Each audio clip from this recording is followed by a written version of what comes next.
시청자 여러분 안녕하십니까? 이준석 대표가 정면 돌파를 할 모양입니다. 물론 7일 징계위 결과가 어떻게 나오느냐에 따라 달라지겠지만 현재로서는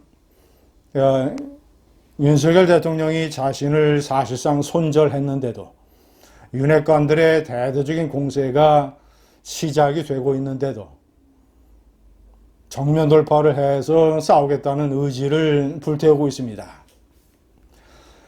많은 사람들이 대표직을 사퇴해야 된다고 얘기를 하지만 이준석 대표는 그럴 마음이 없는 것 같습니다. 이 대표는 자신의 인생 정치 위기, 인생에서 최대의 위기를 맞고 있습니다. 제가 요새 보는 이준석 대표는 대단히 초조하고 불안합니다. 윤석열 대통령의 측근 윤석열 대통령이 권유를 해서 자신의 당대표 비서실장을 맡았던 박성민 의원이 사퇴를 한 문제에 관해서 얘기를 하면서 만나서 그 내용을 다 들었다. 그런데 윤심 이런 내용은 없었다라고 일단 부인을 하면서, 그런데 텔레비전에 비치는 그의 목소리가 가늘게 떨리고 그리고 얼굴에 초조와 불안감의 그림자가 스쳐 지나가는 것을 저는 볼 수 있었습니다. 시청자 여러분, 그에게 성상납을 했다고 주장을 하는 김성진 아이카이스트 대표, 경찰이 서울구치소에 가서 그 사람을 참고인 조사를 했는데 김소연 변호사가 밝히는 내용에 따르면 상당히 구체적으로 주장을 했다고 합니다.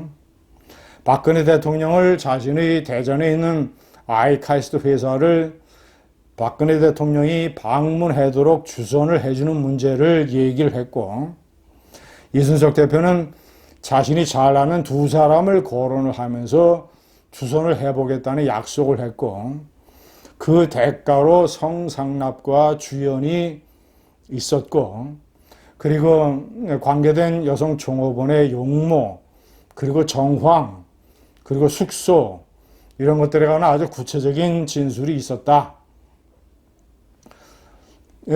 만약에 사실이라면 이준석 대표에게 치명적인 얘기를 김소연 변호사가 다 언론에 얘기를 했습니다. 물론 이제 박근혜 시계를 받았느냐 안 받았느냐 이런 논란이 있지만, 만약에 김성진이가 주장하는 것에 어느 정도라도 사실이라고 드러나게 된다면 김철근 정무실장이 7억 원의 투자각서를 이 성상납 주장 관련자에게 써준 사건과 합쳐서 이준석 대표는 대단히 빠져나오기 어려운 늪으로 점점점 들어가는 형국이 될 것입니다.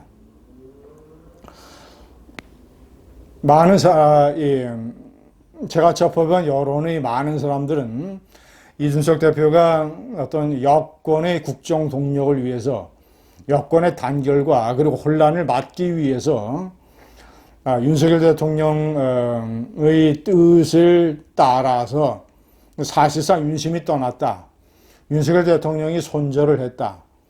윤핵관들을 포함한 많은 의원들이 등을 돌렸다.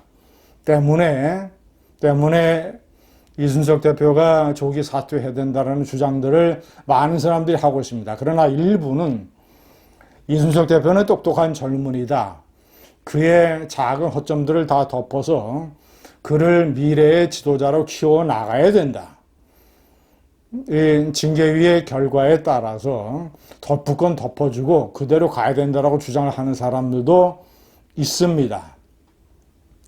저는 이준석 대표의 이번 케이스를 보면서 소년급제의 비극, 소년급제의 한계, 이런 것들을 뼈저리게 생각을 하게 됩니다. 남자가 피해야 될 것이 세 가지가 있다고 하죠.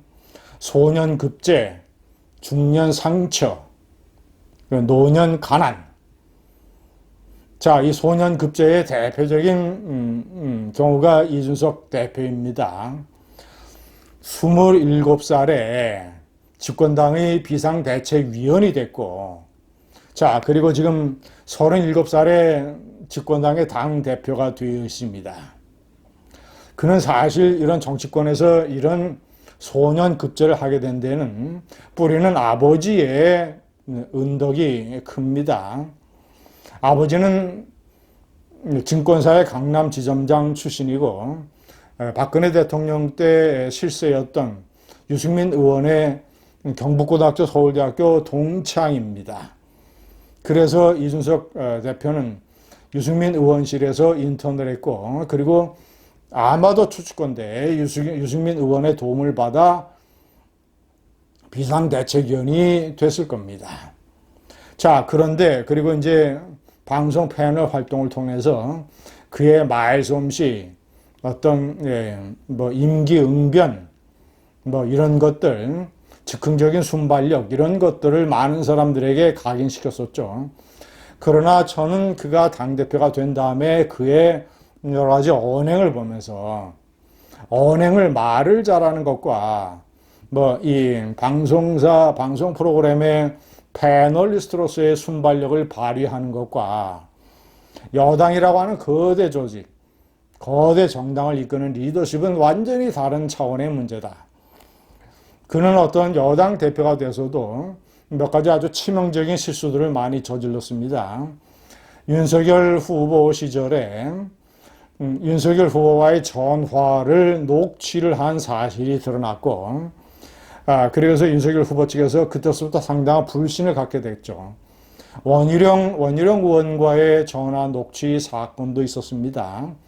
당대표라는 사람이 대통령 후보나 당의 중진과 전화를 하면서 녹취를 했던 사건, 그리고 배현진 최고위원이 내미는 악수를 이렇게 거세게 뿌리친 것, 물론 배현진 최고위원도 그렇다고 해서 당대표의 어깨를 손으로 툭 치는 것, 이런 거 아주 잘못된 행동입니다만은 저는 그 사건을 텔레비전에서 보면서 뻔히 TV로 생중계되는 것을 알면서 배현진 최고위원이 아무리 밉다고 하더라도, 아무리 감정이 있다 하더라도 배현진 최고위원이 내미는 악수의 손을 자신이 그런 식으로 뿌리치게 된다면 그것이 논란거리가 되고 화제가 되고 구설수에 오르고 어떤 국민의힘의 리더십과 관련돼서 많은 비판의 소리가 있을 것이다.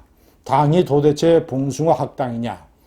이런 어떤 결과, 그것이 가져올 후폭풍, 어떤 이런 영향을 제대로 생각하지 못한 단견. 저는 이준석 대표의 언행에서 그런 거를 많이 봅니다. 즉흥적으로 어떤 문제에 머릿속에 정리되어 있는 폴더에서 파일들이 막 쏟아져 나오는 것을 그대로 입을 통해서 얘기를 해버립니다. 그러나 당대표 정도 되는 지도자가 그렇게 해서는 안 됩니다. 당의 중진들이나 의원들의 지지를 모으고 존경까지는 아니더라도 인정을 받고 이런 식으로 해서 당을 이끌어 나가기 위해서는 가장 기본적으로 내가 쓰는 표현, 내가 쓰는 말, 내가 이런 것들이 어떤 반응과 결과를 가져올 것이냐, 그것이 옳고 그름을 떠나서 이런 것들을 많이 숙고를 해야 됩니다. 우크라이나 방문도 그렇습니다. 여당 대표가 우크라이나를 방문을 하는 것은 대단히 중요한 일입니다. 그래서 대통령실, 정부, 그 다음에 여당, 그리고 또 이제 여론, 여러 가지를 이제 다 골고루 살펴서 가장 어울리는, 그리고 이제 그런 전체적인 윤곽 속에서 한 사람의 일원으로 행동을 해야 되는 것이지, 어떤 내가 여당 대표니까, 그리고 러시아의 침공을 받아서 우크라이나가 저런 식으로 어려움에 처해 있으니까 내가 가는 게 무슨 문제있겠는가. 어떤 갔다는 자체가 문제라기보다는 가는 것을 결정을 하는 그 과정, 어떤 성숙함, 어떤 의견 수렴의 어떤 스킬, 이런 것들이 상당히 당대표로서의 자질에 문제가 제기되는 것입니다. 이준석 대표는 지금 사느냐 죽느냐의 기로에 서 있습니다. 저는 본능적으로 어떤 느낌을 받냐면, 물론 성상남 문제에 관한 구체적인 증거, 사실관계는 아직 드러나 있지 않습니다. 그러나 이 문제에 관해서 이준석 대표가 취하는 어떤 자세가 너무 좀 이렇게 기가 죽어 있다. 당당하지 못하다. 만약에 정말 사실이 아니라면 한일에 맹세하고 나의 인격과 이름을 걸고 우리 부모님의 이름과 인격을 걸고 나는 국민들에게 분명하게 얘기한다. 어떤 이런 식의 자세가 아니라 상당히 기가 죽어 있는 것.